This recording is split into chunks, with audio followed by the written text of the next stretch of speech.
Good afternoon, Ma'am Rusrak.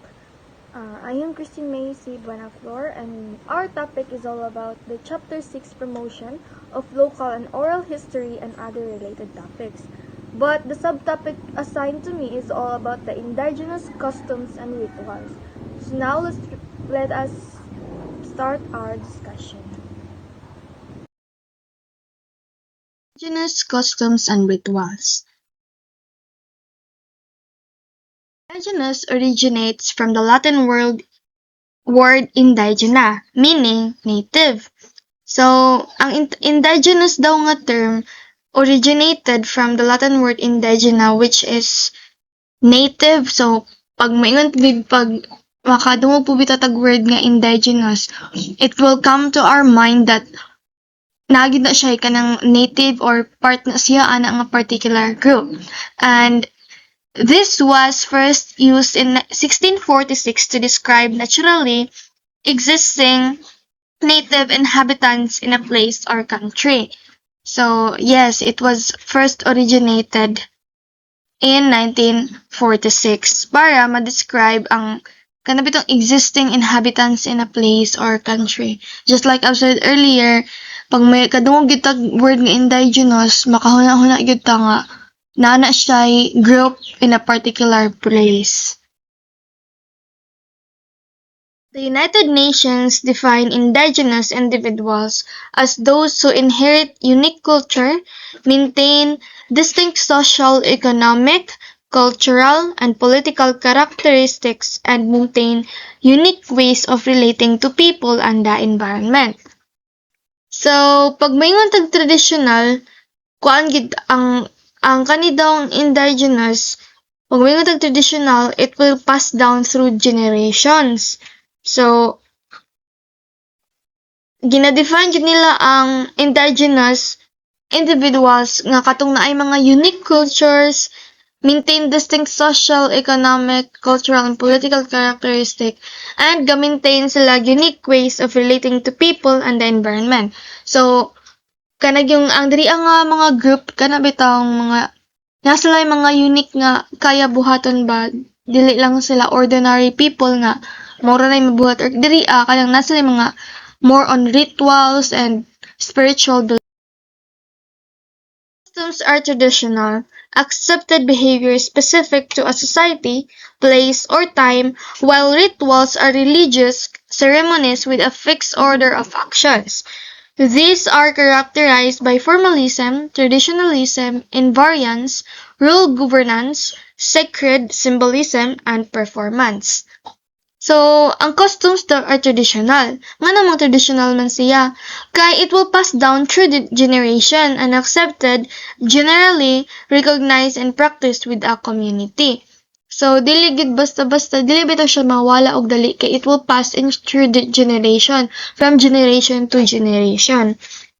These are characterized by formalism, traditionalism, invariance, rule governance, sacred symbolism, and performance.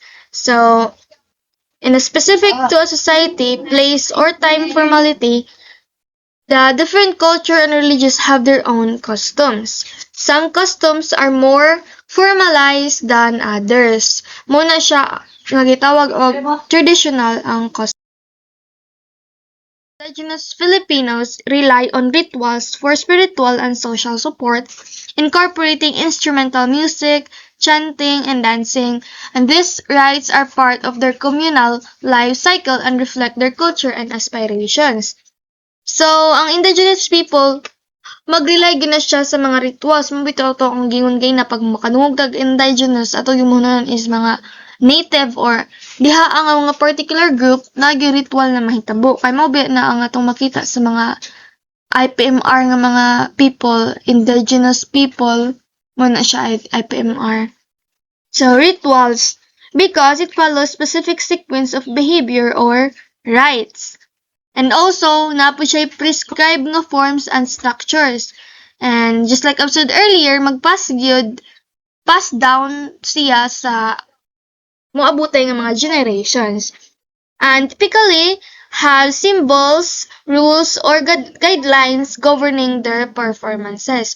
So, kanang ilang mga actions dira nga ginatake sa ritual, dili lang na siya basta-basta nga kuan wala siya meaning nga agyo na siya deep meaning behind that actions. And it involved, just like I've said, it involves symbol or actions that hold religious and cultural significance. So, nagyo siya importance. Despite being colonized by Western power for 400 years, indigenous customs and rituals in Luzon, Mindoro, Palawan, and Mindanao continue to be part of Filipino heritage. Of course, we as Filipino, naaginay mga particular groups, and one of this is the indigenous people. So, naagin siya mga kalain-lainan ng mga grupo sa people sa lain-lain pud na mga the Igorots, the six ethno-linguistic people in the Mountain Province, are characterized by their reverence for land and oral tradition. They consist of 6 tribes located in 4 provinces: the Benguet, the Ifugao, Kalinga Apayao, and Bontocs. The Mountain Province is home to the Bontocs. So later on, madiscuss na to ang klase-klase ng mga kanaang indigenous tribe, mga ilang rituals na gipangbuhat. And ma-mention na to ning akong gi-read. Tribes are homogeneous groups with common socio-cultural traits. They live in villages near rice fields and practice animistic religious beliefs. Ritual dances such as life cycle and occupational dances are integral to their way of life, connecting the material world to the spiritual world. Moto, akong ingon, ang indigenous, kaning akong topic karon more on spiritual beliefs. These are some indigenous rituals in the Philippines. Philippines has 175 ethno-linguistic groups, and each with unique animistic Bathalism rituals, characterized by different languages and terms for their religious beliefs, rituals, and practices. So now, Bukidnon, indigenous tribes perform the Hinaklaran festival and 3 dato rituals, featuring women's chanting and dancing for 6 hours to ensure blessings, good harvest, or fortune. So sa Bukidnon, mao ni ang ilang traditional dance, ang ilang traditional nga ginahimo, ang ilang ritual, the Hinaklaran festival. Mo celebration ni siya nga nag-involve various cultural elements including traditional music, dance, and rituals. So, it may be performed by indigenous tribes within Bukidnon as a way to honor their cultural heritage and connect with their ancestors. So, mao na siya ang ginabuhat nila para makakonect and to honor their cultural heritage. The festival may serve as means to seek blessings, good harvest, or fortune from the spirits or deities revered by the indigenous communities. And mo na siya ang story behind this one. And also, diri apod sa Hinaklaran Festival, the dato rituals are likely ceremonial practices led by tribal leaders or dato who hold significant authority with the community. Amolon Dato's rite of unity involves offering chicken, pouring blood, offering water and coins, followed by a 7-day feast. So, diri ga-offer sila chicken, mao na sila ilang common ritualistic practice in many cultures worldwide. Mao na yung gana-offer nila ang chicken as a gesture of respect, gratitude, or to seek blessings for unity and harmony within the community. And also, they pour blood as a symbol in many cultures, often associated with sacrifice, renewal, or spiritual purification. And sa water pod, muna silang common practice nila mag-offer of water, symbolizing the purity, cleansing, di bang water is pang cleanse good, and renewal. So, Overall, the Kaamulan Datos Rite of Unity is multi-faceted ceremonial practice that reflects the cultural values, spiritual beliefs, and social dynamics of indigenous tribes of Bukidnon. Next is the Pinauban ritual of the Tingyans of Abra, is a prayer for rain and well-being, led by a mandadawak medium. Participants pray for the spirit of kabunian, make a pig cry, and dance sing sa ludimay. So kani, ang primary purpose aning pinauban ritual is to pray for rain, which is crucial for agriculture and the sustenance of life in the region.